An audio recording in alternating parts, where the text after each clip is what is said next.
Hi Mike, well coming to you from Sydney on a Sunday evening after I've just watched day 4 of the second test.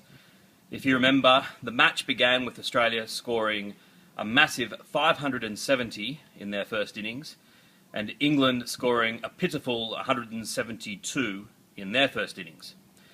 Australia then batted in their second innings and at the end of day 3 had put on about 130 runs, and so they'd then got a lead of about 530 over England. Most people, including me, expected Australia to bat on for maybe an hour or so this morning to get just a few more runs and then set England a target of about 600 runs, which would be all but impossible.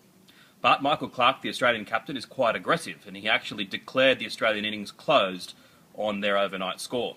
So England needed 530 runs to win, and they had 2 days in order to do it. They bowl about 90 overs a day, so in 180 overs, given that most sides score roughly at 3 and over, that would be 540 runs, and so theoretically, if England were to bat for all of today and all of tomorrow, then they might just pull off the biggest upset in the history of Test cricket. But of course, the English players wouldn't have had that mindset when they came out to bat. They'd have just one thing in mind, and that is survival. We have to bore the crowd senseless and occupy the crease for 2 days. Philosophically, though, if you do that and just defend every ball that's on the stumps, and if it's off the stumps, let it go, the opposition get to sort of, they're all over you, and eventually something usually gives. So conventional wisdom is you should actually play your natural game, and if there's an opportunity to score, then take that opportunity.